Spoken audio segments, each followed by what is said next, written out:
Attention, you're listening to the Todd Huff Radio Show, America's home for conservative, not bitter talk radio. Be advised that the content of this program has been documented to prevent and even cure liberalism, and listening may cause you to lean to the right.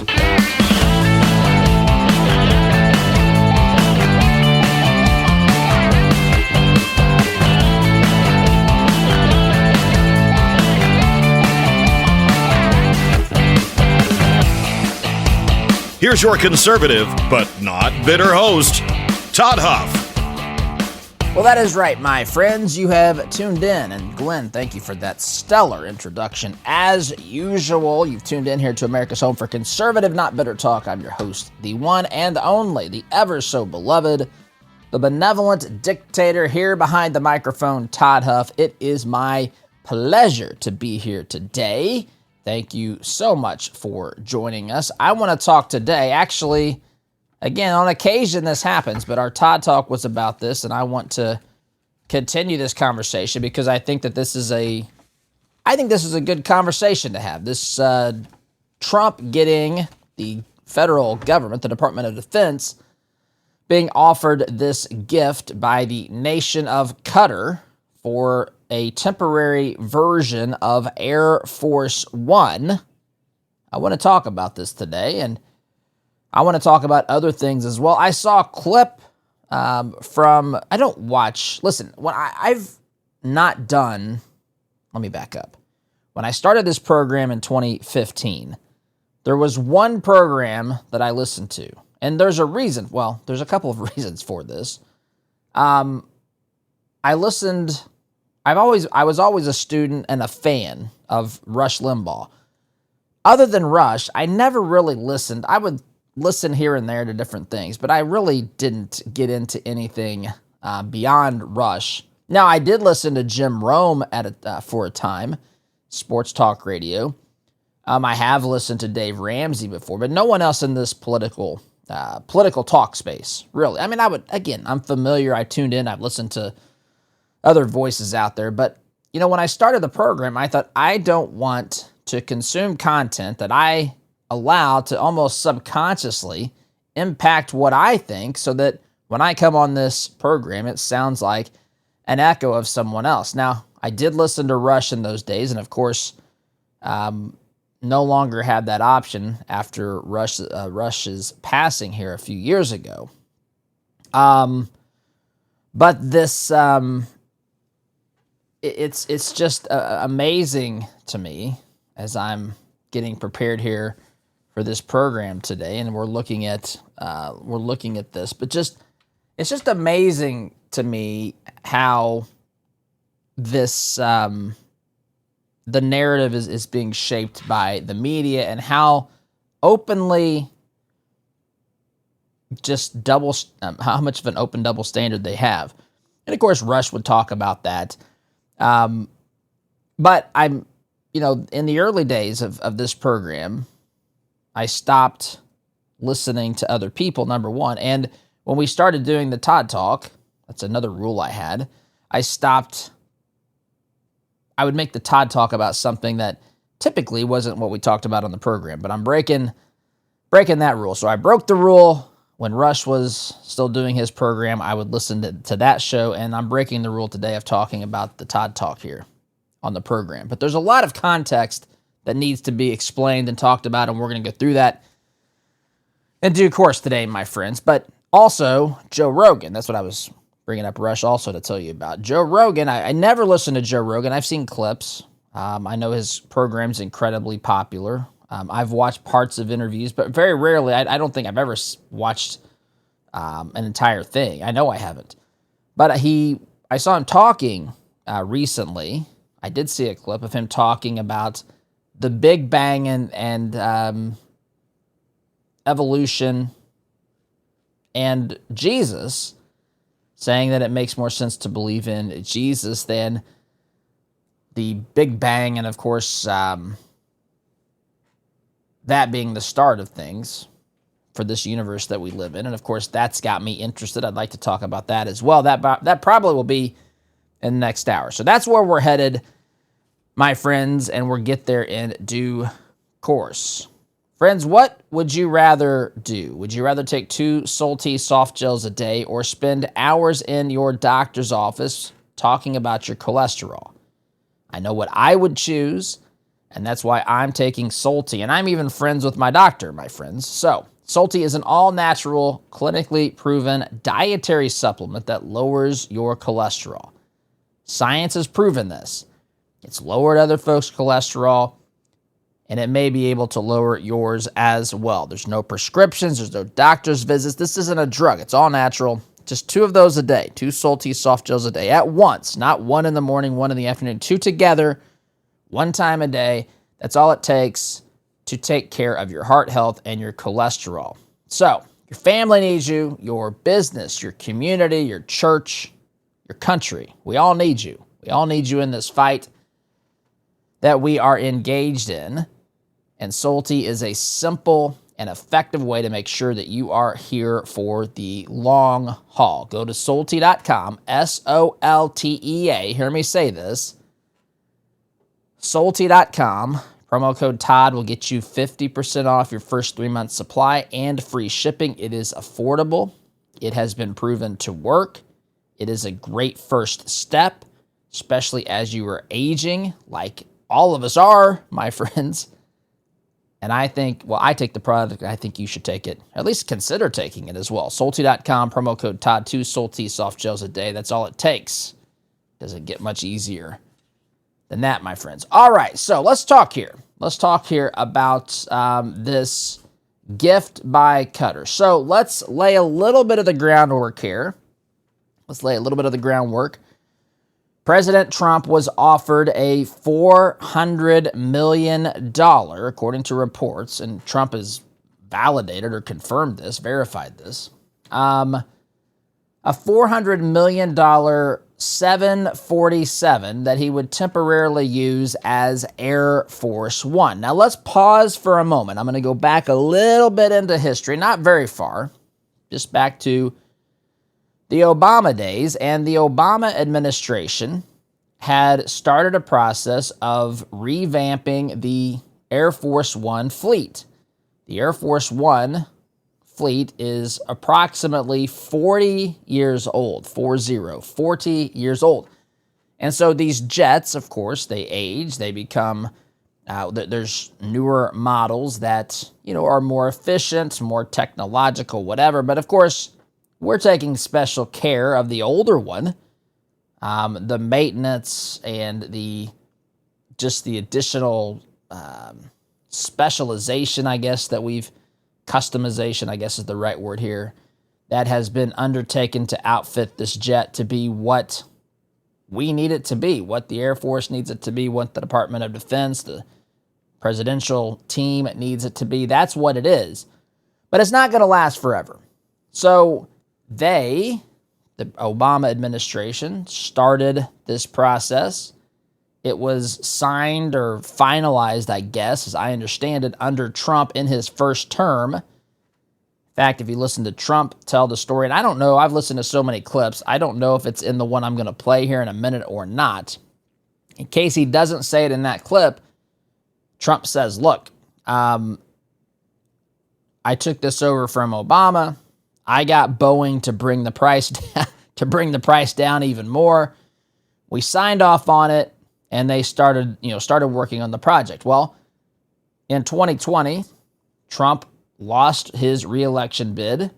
Biden comes into the Oval Office, and again, what Trump says happened is that the Biden team started issuing change orders on this customization of the new Air Force One fleet.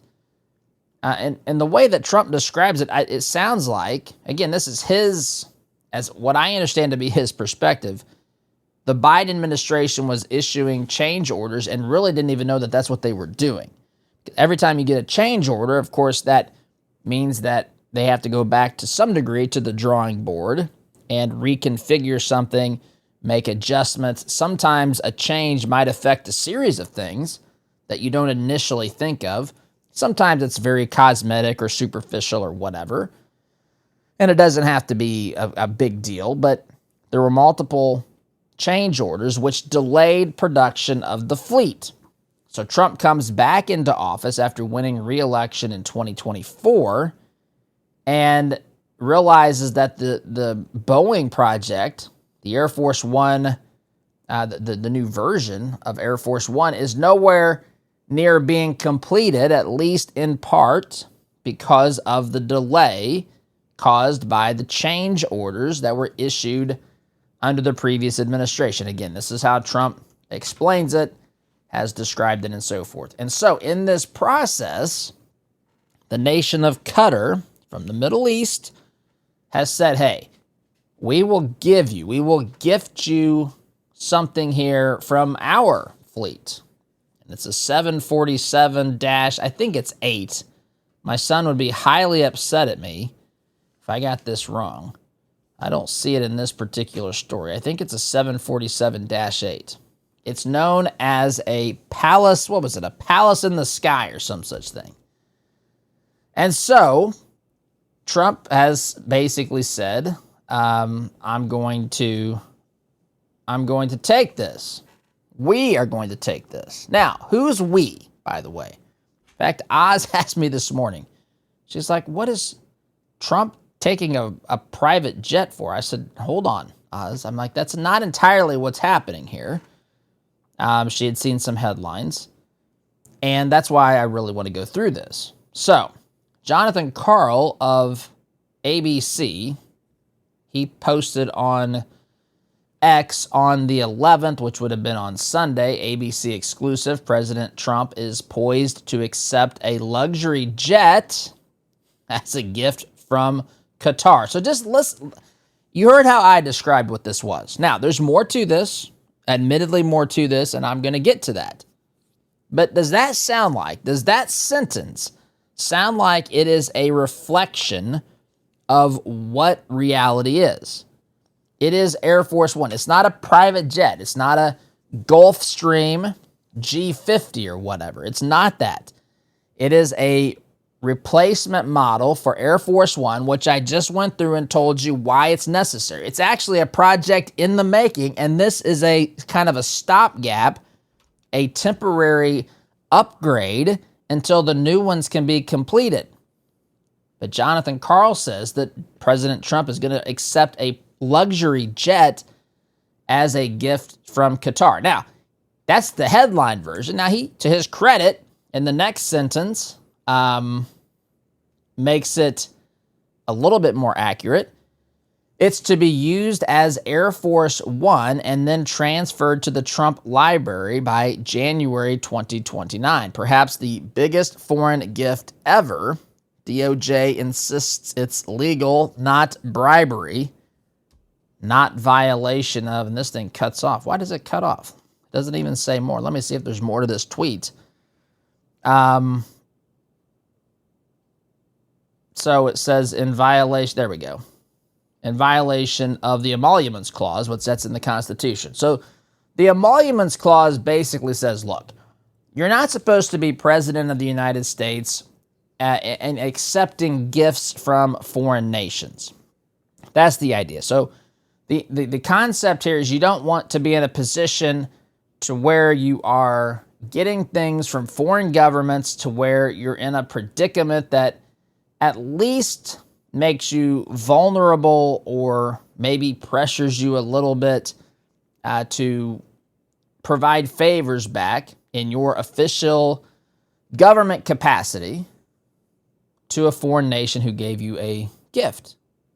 A large, in this case, a very large $400 million gift. So, now this has been spun. Let me pause, by the way. So the Emoluments Clause, it obviously makes sense, right? You don't want people in a position of power that are using their positions of power. This is one of the things that's disgusting about politics, is that we know that this is what happens. And sometimes, for example,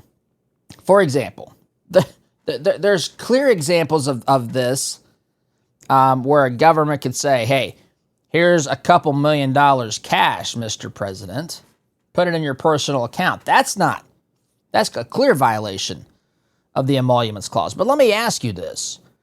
Was accepting the Statue of Liberty, that was a gift from France. Was that a violation of the emoluments. Well, Todd, that was never going to be used personally by the President of the United States. That was going to be set up, in New York. In New York, it was obviously a national gift. What is this? Why is this a personal gift to Trump? This is going to be handed over to the Department of Defense. It's not going to be there's not going to be a deed signed over to the name of Donald Trump.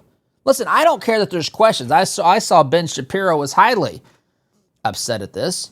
Shapiro's been wrong about several things as it pertains to President Trump over his history. He was wrong about him early on. He was a never Trumper, if I remember correctly. And listen, people can come around. He's a highly intelligent guy. And there's clearly a problem if a nation personally gives a gift to a president, and then that president is potentially looking for ways to pay them back, to give them favors, to give them access, whatever. But ironically, as I'm saying these words, I'm like, is anyone paying attention in the media? Have you been paying attention? Have you had the same level of scrutiny and the same level of curiosity when it comes to legitimately very personal things that were alleged on the Hunter Biden laptop? And listen, I'm not saying because Biden did it, Trump should be able to do it. Neither one of them should be able to do it. But let's properly ascertain what's going on here, and let's properly identify it and put it in the right category, because these two things are not different. Number one, this is being done in the full light of day. There is nothing that's happening under the table here, well, at least in this story, that you can allege that things are happening under the table here, but none of that's been reported. This has not been hidden. We didn't have to hack into Trump's private server to get messages about this. We didn't have to have Don Jr.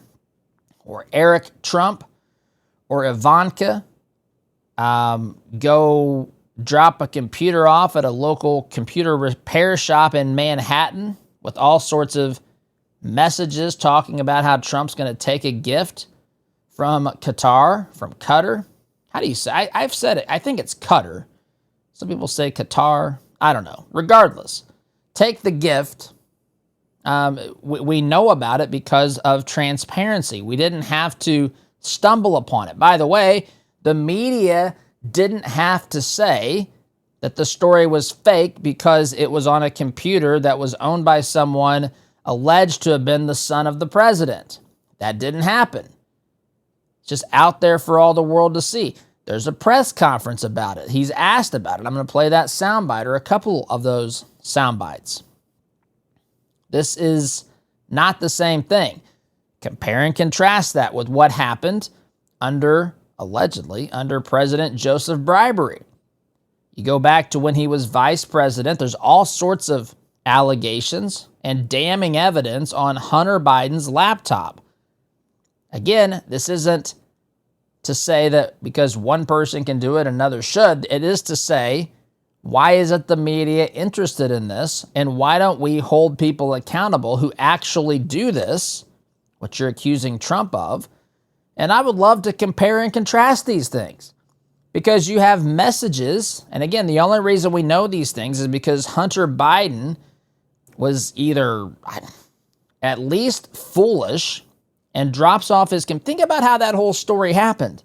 I know we went through this years ago, but Hunter Biden had a laptop. He actually had several pieces of technology that didn't work. He took them into a local repair shop because he couldn't get them to work. He was trying to pull data off of them, whatever. He took them into the repair shop, and the individual who worked and owned the repair shop was not able to salvage some of the devices and the data on the devices, but yet he was able to pull it off of this laptop.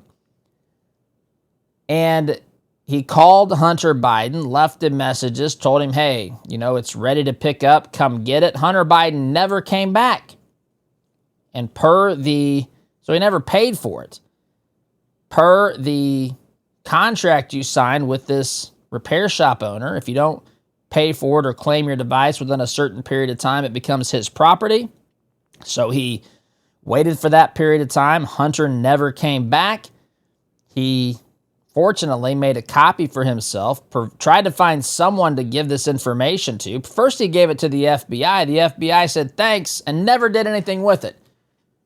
Put it in there with the Kennedy files, I guess. Just locked it up, threw it away, never paid any attention to it. This was, by the way, this story broke a couple of weeks before the election in 2020. So that's what's happened there. This guy had this saved version, was calling people in conservative circles to say, hey, I've got something that's incredibly damning. I think it's legit about the president or the nominee for president of the United States, Joseph Robinette bribery.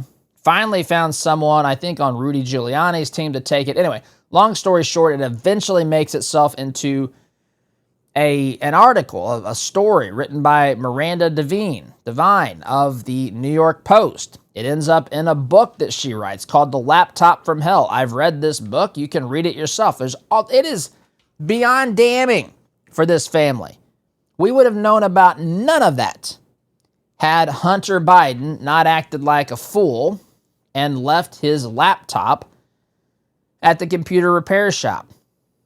I mean, within this laptop, there were text messages, there are emails, there are things saved on the device that are incredibly damning, that are certainly evidence of the former, at the time he would have been vice president, it was before he was president, but Hunter Biden acting as a contact for these foreign countries, and he was allegedly, and there's again evidence of this, profiting off of meetings his father would have had or potentially favors his father would have granted to these countries.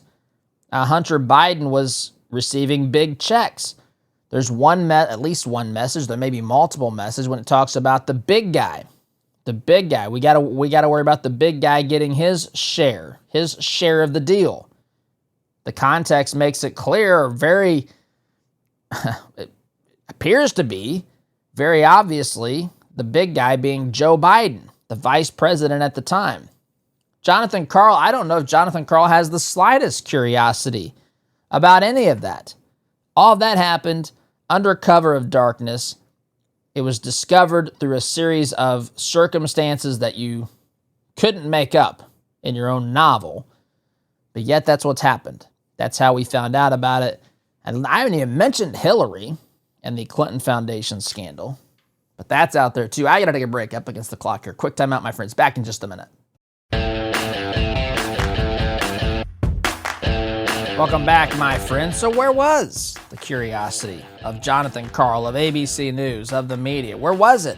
Where was it with Hunter Biden and his laptop and all of these alleged deals, the pay-to-play scandal? Where was the curiosity with Hillary Clinton and the Clinton Foundation? You got to go back to 2016 for that. You got to go back and realize that Hillary Clinton, I mean, my goodness, as I'm thinking, I wasn't planning on going through all of this on the program today, but as I'm thinking about this here in real time with you, think about what happened. Hillary Clinton was found to have been using her private emails to conduct official government business when she was Secretary of State in the Obama administration. Now that sounds innocuous. That sounds innocent enough until you start to dig a little deeper, because you think, I've sent an email. If I've got multiple email addresses, I've sent an email from the wrong email account before, until you realize the sheer volume of how many emails she had been sending, until you realize that she was doing that allegedly to avoid having the emails end up on a government server. It was going from her own private email server. This server was unsecure. It was in the bathroom closet. I remember talking about this on this program. Hillary Clinton, they told her, this is what I think happened. Wink, wink. I think she was talking with her tech team which might have included George Stephanopoulos, I don't know. And they told her, you need to put a firewall around this. So she said, great, I'll put it in the bathroom closet. There's 4 walls. One of those walls has a door inside of it, and I'll lock the bathroom door. What can make that server more secure than that? And so this information, again, how was it uncovered? It wasn't uncovered because they said, oh my goodness, we've made a mistake. There's a bunch of stuff here. This was uncovered because the server was not secure. People were able to get this information. And Hillary Clinton, had multiple phones because she had one email going to one, I think it was it's been a while back, but I think it might have been a BlackBerry. And there was a whole thing where their team destroyed, think about this, they destroyed their cell phones with a hammer. Because I remember talking about that on this program. I said, now come on, who amongst us haven't done this? This is what you're supposed to do at the end of your campaign, at the end of your contract with the carrier, when it's time to upgrade to a new device. You're supposed to destroy it with a hammer. Isn't that what we all do? Remember, she used a tool called BleachBit, where it would wipe away the information that was stored on an actual device. All this bringing back memories now. They want you to believe, the media, the Democrat Party, the Clintons, they wanted you to think that the allegations about her were about her using the wrong email address. My goodness, it's about emails. Emails, my goodness, it's just emails. Ugh. Well, what was in those emails? Why did you delete 30,000 or whatever the number of emails? Oh, this is, as things are coming to me, these are the things we were told by the Clinton team, that what was on those emails were 2 things primarily. This was about emails about Chelsea's wedding, right? Chelsea emailing her mom pictures of venues. Hey, Mom, what do you think about this $5 million venue? Hey, Dad. Well, I guess it wouldn't have gone. Ask Dad if he could, do this at the wedding. Ask him if he'll, give a toast. Hey, Mom, can you help me pick out a cake? That's what we're supposed to believe. 30,000 emails about this. And yoga poses. That's right. Hillary was doing yoga, and we were supposed to believe that there were 30,000 emails about Chelsea's wedding and Hillary in downward dog or tree pose or warrior 1 or warrior 2 or whatever these yoga poses are. Supposed to believe that that's what this was. What's the common theme here? They hide it from us. They make it sound less serious than it is because it's just it's Hunter Biden's laptop. This is all about a computer. It's about a guy who's struggling with drugs and hookers, just trying to embarrass the president's son. This is beneath the Trump administration. That's what they want you to think it's about. No, it's not what it's about at all. It's about a guy who was putting some incriminating and damning evidence on an electronic device that may have implicated his father, the Vice President of the United States, truly violating the Emoluments Clause. Same thing with Hillary. It wasn't about innocuous, just accidental oopsie sort of email usage. This was an intentional design, allegedly, to bypass having this information on government property. They wanted to have the conversations with her in her official capacity, but not have this information be part of the official record. Because why? Because it was damning, because it didn't look good, because it caused people to ask a bunch of questions. This is what's literally, these are the last, 2 of the last 3 Democrat candidates for President of the United States have allegedly been involved in this crap. And Trump gets a offer from Qatar to use a jet as Air Force One. That's not going to be signed over to him personally. That doesn't go to his net worth. This is not something he owns. This is going to be, if this goes through, this is going to be handed over to the Department of Defense, the U.S. government, and it would be used for for official government purposes. And why do we have to do this in the first place? Because because the previous project, because it's being run by an inept and completely ridiculous government led by Biden, this thing's been delayed. This thing's been put way off track. And so now Trump is saying we're going to use this. Now, so he talks about this. He talks about this with the media. This was on yesterday morning. I want you to listen to this. Trump explaining the situation on Qatar. Has Qatar asked for anything in exchange for that $400 million luxury jumbo jet? And how can the American people be so sure that they will not in the future? Well, I think pause it. So that's a journalist asking, hey, has Qatar asked anything in return for this? You know, it's a $400 million luxury jet. Jonathan Karl said it was a private jet. Have you ever heard Air Force One referred to as a private jet before? If I use the word private jet, do you think of Air Force One, or you think of a Gulfstream or something like that? Obviously, most people think of something like a Gulfstream, which is fine. Again,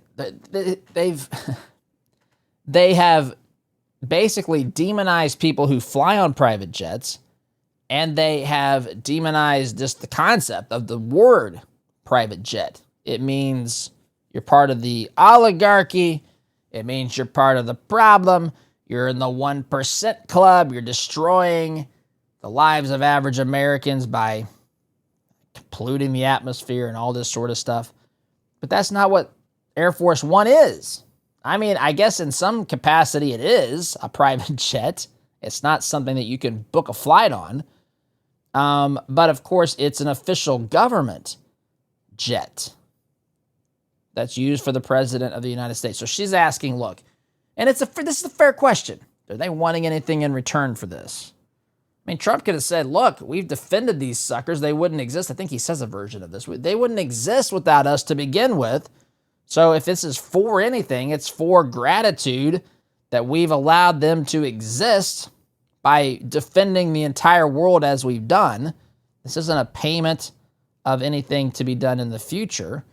This is just something that's a nice gesture. And Trump says, I would have been a stupid person to say no to this. What happens with the plane is that, we're very disappointed that it's taking Boeing so long to build a new Air Force One. We have an Air Force One that's 40 years old.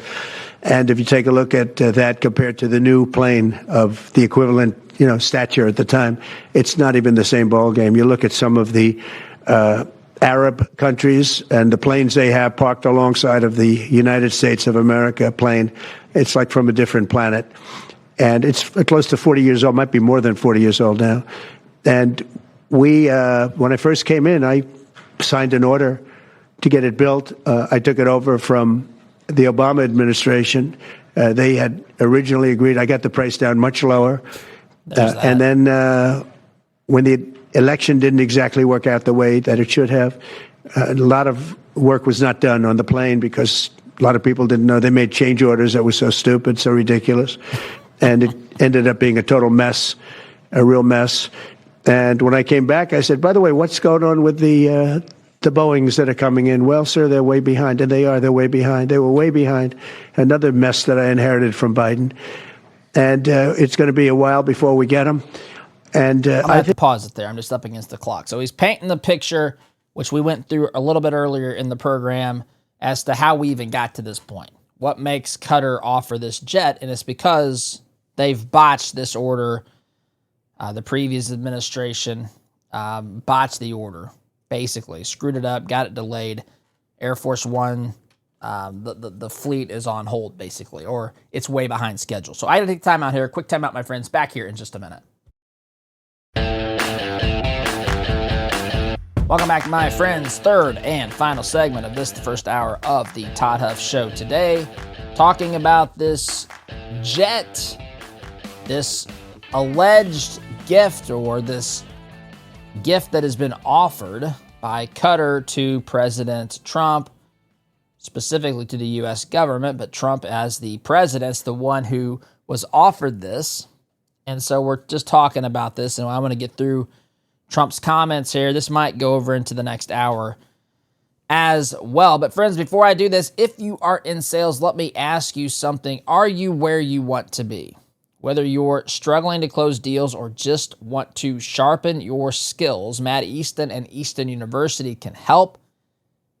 And they have a very unique system, training, coaching program to help you become a better sales person.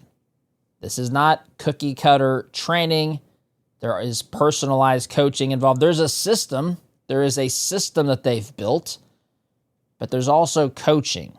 2 coaching calls each and every week that you can jump on, ask your questions, get coached, and learn how to apply the skills in an individual case-by-case basis, while also having a system, a structured system that they train you on as well. This is good stuff. It's as good as anything that I've ever been around in sales. And there's a lot of good stuff out there, but I would say there is nothing better that I am aware of than this system.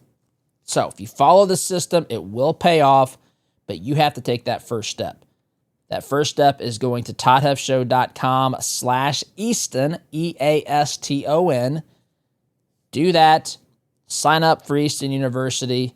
And when you do that through our website, you will be able to claim a one-on-one welcome call with Matt Easton, where he'll take the time to walk you through your specific sales challenges and help you get on track quickly. So do not let this opportunity pass you by. Invest in yourself today. toddhuffshow.com/Easton. Again, toddhuffshow.com/Easton. All right. I want to play the rest of this soundbite, Trump talking to the media, answering questions. By the way, you notice how much more frequently President Trump is in front of the media, making sense, even though he's asked questions that require much more intellectual ability to answer than what is your favorite ice cream. But President Trump is answering the question about whether or not Qatar is expecting anything in return for this offered gift of a temporary Air Force One. I'm going to pick this up where I left off before the break. And I think Qatar, who we've helped them a lot over the years in terms of security and safety. I think they, and very, very nicely, and I have a lot of respect for the leadership and for the leader, Qatar. And I think they knew about it because they buy Boeings. They buy a lot of Boeings. And they knew about it. And they said, we would like to do something. And if we can get a 747 as a contribution to our Defense Department to use during a couple of years while they're building the other ones, I think that was a very nice gesture. Now, I could be a stupid person and say, oh, no, we don't want a free plane. We give free things out. We'll take one, too. We do give free things out. And it helps us out because, again, we're talking about we have 40-year-old aircraft. The money we spend, the maintenance we spend on those planes to keep them tippy-top is astronomical. You wouldn't even believe it. So I think it's a great gesture from Qatar. I appreciate it very much. I would never be one to turn down that kind of an offer. I mean, I could be a stupid person and say, no, we don't want a free, very expensive airplane. But I thought it was a great gesture. And I think it was a gesture because of the fact that we have helped and continue to, we will continue to, all of those countries, Saudi Arabia, the UAE, Qatar, and others. We keep them safe. If it wasn't for us, they probably wouldn't exist right now. And I think this was just a gesture of good faith. All right, so that's Trump's position. Look, we ordered these planes. The Biden administration screwed it up. I can't figure out why they're so stupid. I've inherited a bunch of stuff from them. None of those things have been good. Just another thing to add to the laundry list of things that they butchered during their time in office. I realize that, we won't have an Air Force, we'll have an Air Force One, but we're going to be using this old one that there's a lot of maintenance on. It's not as efficient to operate. All of these things. Qatar comes along, offers us a jet. They're not wanting anything in return. It's a gesture of gratitude. They wouldn't exist, Trump says, without the United States of America.